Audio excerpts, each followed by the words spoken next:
In die nuus vandag. 3 opvoeders verbonde aan Sonskyn Kleuterskool in Post10 in Postmasburg sit met hul hande in die hare nadat daar vir die 3de keer by die kleuterskool ingebreek is.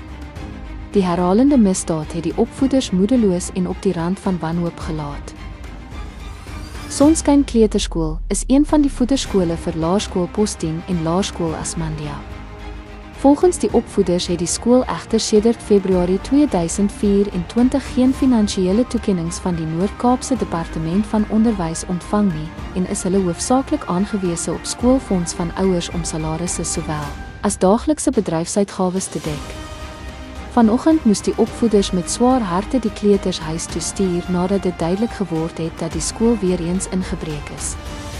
Kragkabels is afgeknip en gesteel en rekenaar is weg, asook skoonmaakmiddels, skryfbehoeftes, breekgoed en al die toegas vir die skool se jaarlikse gradeplegtigheid. Die geraamde verlies beloop ongeveer R50.000.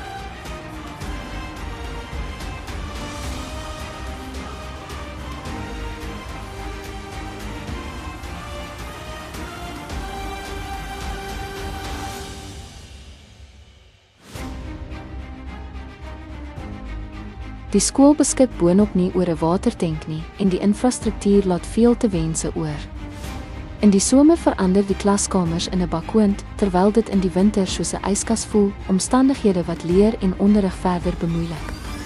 Postmasburg word omring deur verskeie myne en mynkontrakteurs en hierdie krisis bied nou 'n geleentheid vir rolspelers om terug te ploeg in die gemeenskap deur Sonskyn Kleuterskool te ondersteun.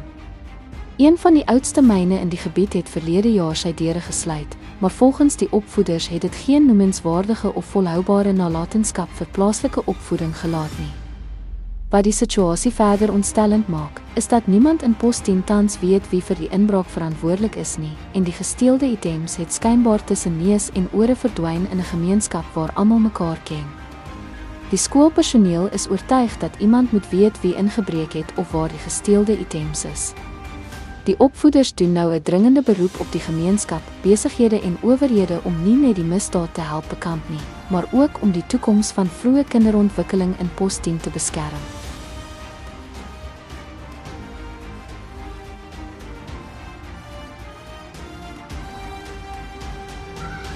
Ons is Sonskyn Kleuterskool en dis nou die 3de keer dat Sonskyn ingebreek is. Daarom het ons op die media ingeroep. Want die afgelope 2 keer het ons die media ingeroep. So ek hoop, daar sal nou daarom iets kom van die saak. En die polisie het ook nou net opgedag. En baie goed is gesteel. Ons het so baie verloor, ons het nie 'n Jojo tank meer nie, ons kinders het nie water nie, laas wat ons ingebreek was, ons gasbottels is gesteel, microwaves, ketels, gasstoof is gesteel, die kragdrade is gesteel. So daar is nou weer goed gevat, ons weet nog nie presies wat nou gevat is nie, maar dis baie goed, soos wat ons kan sien, tot ons toegas is ook nou gevat. So wat nou want toe van hier, so ons soek nou hulp by die gemeenskap en by die mense wat ons kan help, om ons te help om vorentoe te gaan, soos wat ons hier staan, ons kry nou nie eers meer befondsing by education nie, alles van ons is gestop, so ons gaan nou op ons eie aan. Ons gaan nou op ons eie aan sonder geld. Ons het nou verlede jaar, Februarie maand, het ons geld gekry by Sonskyn. So ons gaan nou op ons eie aan met die bietjie wat die ouers gee. So ons vra nou al, soos wat ons hier staan. Ons pleit en ons vra ons myne, ons vra ons munisipaliteit, ons vra ewen tot op die politieke partye, kom in en kom help ons kinders die. Ons kinders moet kom sit in die warme klaskamers met toestand. Hier is 'n aircon nie, dis warm, hier is die krag, hulle kan nie eet nie. Die skool is hier vir die minder bevoorregte kinders. Ons kan nie eens hierdie kinders 'n meal aanbied nie. Die kind kom honger skool toe, hy gaan weer honger huis toe. Education is the most powerful weapon. Ons pleit by ons myne, help ons asseblief, help ons om ons kinders se future te transform. Hierdie nuusinsetsel was moontlik gemaak deur Klippien en Kats in Postmasburg. Gekwalifiseer, maar werkloos in 'n dorp met baie skole. Dis die harde werklikheid van 'n werklose opvoeder in Postmasburg.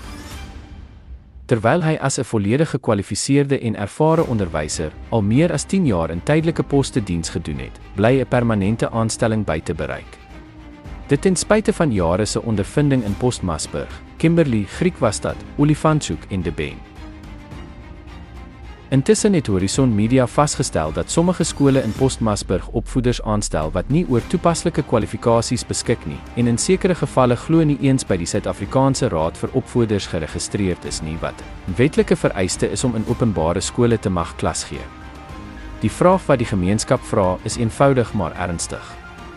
Hoe bly 'n gekwalifiseerde plaaslike onderwyser werkloos terwyl ongeregistreerde persone in klaskamers staan? Wetgewing is duidelik. Beleide bestaan. Maar word dit konsekwent toegepas? Totdat daar eerlike antwoorde is, bly hierdie sake rooi lig vir onderwys, toesig en die toekoms van ons kinders.